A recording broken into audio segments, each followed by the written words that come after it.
Hey guys, welcome or welcome back to my channel, Body for Days by Jerrika. If you are new here, hi, I'm Jerrika. It's very nice to meet you. Today I want to share with you how I lost over 87 pounds and have been able to keep my weight off. Okay. The backstory to my weight gain was I was pregnant in 2018 and also in 2019. I have two beautiful children that are 10 months apart, and during my pregnancy I gained over 100 pounds. I don't care what my doctor said. She gave me a goal to only gain 2 pounds a week. I got pregnant with my daughter. At that first pregnancy, I had gained maybe 70 pounds.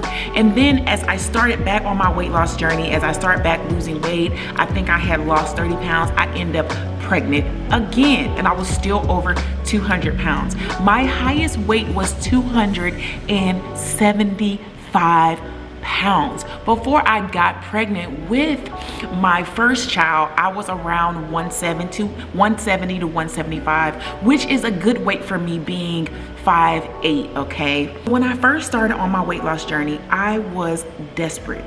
I was so desperate to lose weight. I first started off with trying to work out. I would go for walks at my work during my lunch break. I would go to the gym in my work clothes because we had a gym at my job, and I used to go down, I used to get on the bike, I used to lift weights, and I just wasn't losing weight as fast as I wanted to. The recommended weight to lose per week is 1 to 2.5 pounds, okay? I wanted to lose more than that. So I was Googling, trying to figure out what can I do, what can I drink, what can I eat, what diet can I do. I was one of those girls who was just desperate, and when you are desperate to lose weight, you will do virtually any weight loss hack that you can think of just to lose the weight. So then I started with the Omad diet. The Omad diet is eating 1 meal a day, okay? I tried the Omad diet, and during the Omad diet, when I first started, I was successful. I was losing 1 pound a day, and it was extremely hard. So I was fasting, I was drinking coffee, and I was fasting throughout the day to that one part in the day, and I would just eat one big meal as much as I could, and then I would just go on throughout my day. I would maybe have coffee, tea, or I would have water. But it did, I think that diet grounded me because it changed my relationship with food. So I can say that I did get some benefits out of that. It did help me control my hunger and my greed, because I was mostly greedy because I was used to eating so much. And when you go from eating so much to eating so little and trying to work out after a year plus of working out, because I was really in a lazy mode, and when you're in a lazy mode, it's kind of hard to shake out that lazy mode and to get motivated again. So I found motivation in saying that, okay, I'm gonna stop doing the 1 meal a day. I'm going to actually start working out. So I made a schedule for myself. I got a calendar. I wrote down realistic workouts that I can do for that day, which was cardio, weight training, abs, what I was gonna focus on for that day, and it gave me kind of a structure and thing to look for. Next, I started meal prepping. I started getting food that I liked and portioning it out. I used seasoning. I did not take away from my seasoning. I still had my coffee, but my increase of activity also helped, and it changed my body. I didn't look as big as I was, although I was, and that really helped me. After I started meal prepping, I started to get into smoothies, and I used smoothies as a meal replacement. I did not use whey protein in my smoothies, but I was able to make smoothies that kept me satisfied. And I will also drink 1 gallon of water a day. The gallon of water a day not only cleared my skin, but it helped with my gut health, and it flushed me out.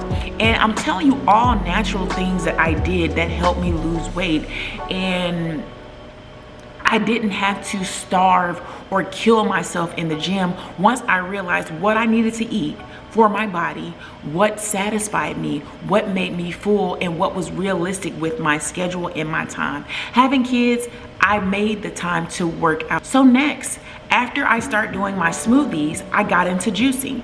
And I had never been the type to say, I want to juice, like I want to juice some fruit. Like that was the unknown for me because I didn't grow up juicing or eating tons of fruit, so on and so forth. So when I started juicing, I also seen a traumatic difference in my weight, in me holding water retention, in my skin, in my attitude. And once you see those changes, you are obsessed with seeing changes. And once you stop seeing the results and changes, I knew that it was time for me to switch things up. So I increased my cardio, I increased my workouts, and then I started working out with others, with other like-minded people on my channel who said, hey, we love what you're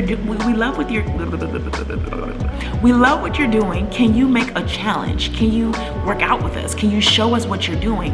And once I started showing people what I was doing, they started to lose weight. And it just became contagious. When you have positive energy, when you have been through it, when you're not just talking about it, when you actually lived it and actually can tell people that it's okay.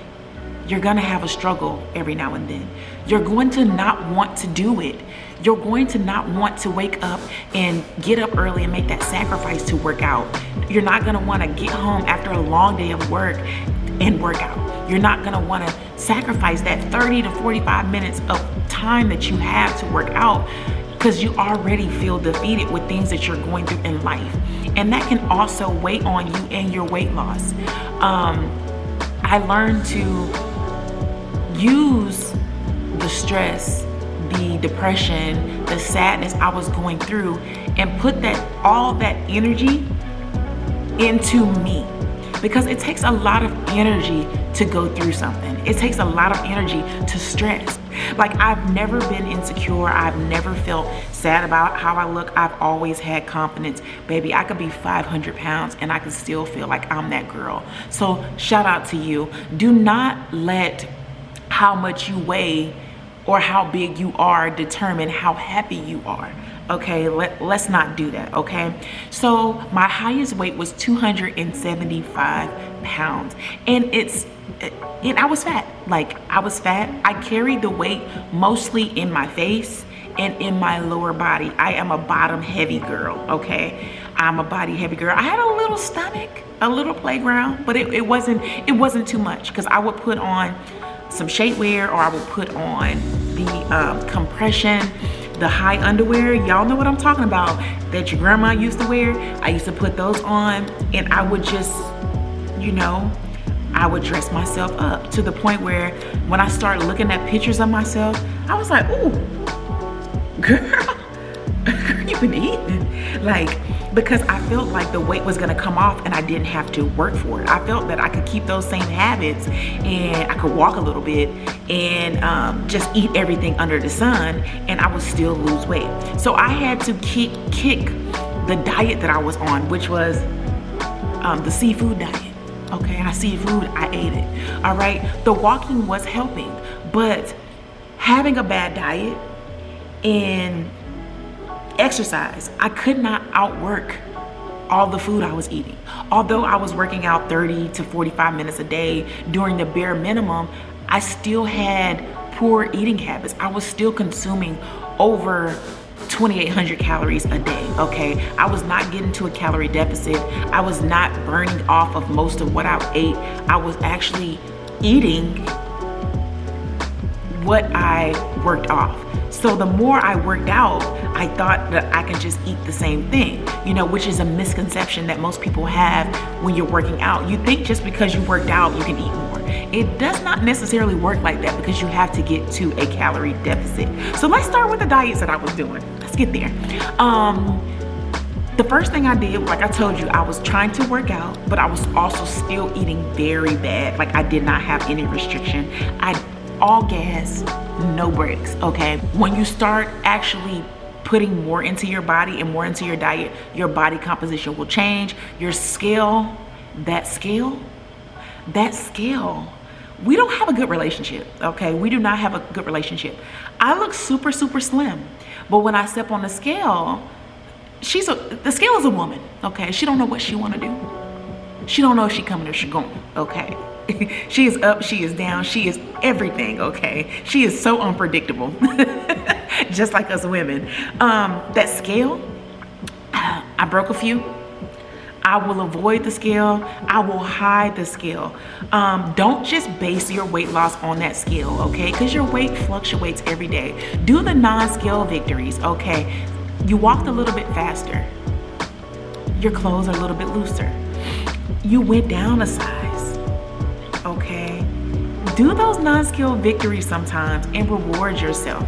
Reward yourself with an extra 15 minutes of walking, not with an extra 200 to 300 calories. Now let's get to the calories, okay? Once I start knowing exactly what I was eating, and I used my FitnessPal.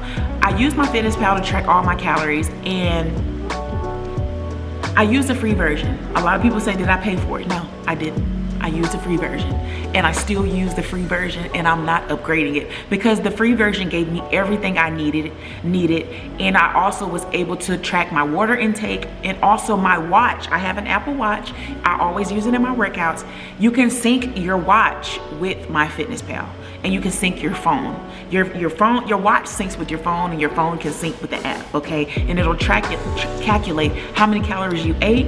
And I also put, say for instance, if I wanted to do 12 to 1500 calories, I will put it in my FitnessPal. Every time you eat, it subtract the calories. Every time you work out, it added calories because it's trying to keep you at the 1200 calories. But the more in the negative that you get with your eating and your workout, the more you get to a calorie deficit. I explained that in another video. You have to go check that out. But once I knew what I was eating, I knew what I had to burn. I knew if you guys know I love my white chocolate mocha from Starbucks. I had to cut that out for a little bit to get where I need to go. Okay, I had to cut that out a little bit. I had to cut back on some things. So I still enjoy coffee, but I had coffee from home. Okay, from home. Okay. I love my Starbucks. You guys know it's the way to my heart.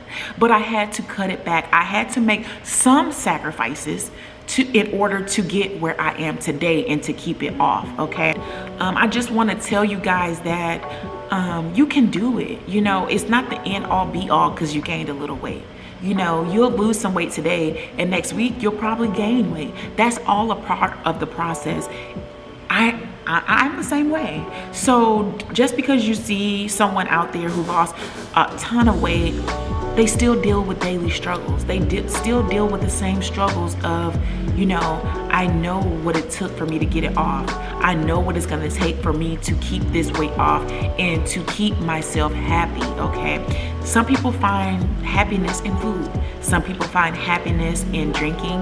And I realized when I cut back on my coffee and I cut back on the wine and the margaritas, I was able to see a lot of results. Sometimes you have to make a little sacrifice of those few things that keep you from reaching your goal.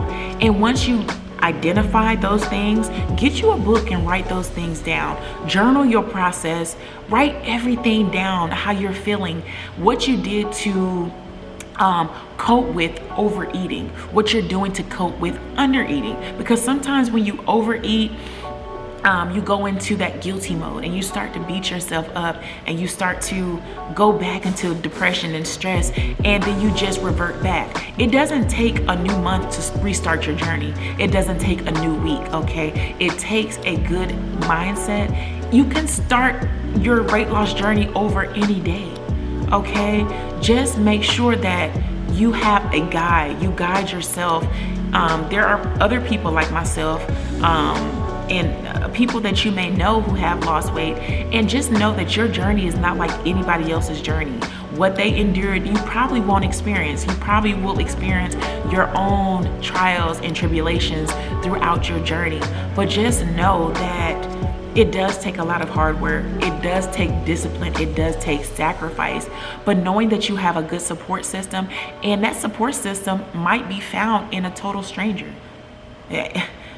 Like it might be, you might find somebody down in the comments that's gonna leave a comment that's gonna say something that you feel and something that you think. That's why I have a Facebook group. It's on Facebook, and it's called Body for Days. And there are like-minded individuals, and there are people there who are going through the same things that you're going through it. And sometimes we just need someone else to say it, so you can feel like you're not alone. But I just want to assure you that you're not alone in this process, and that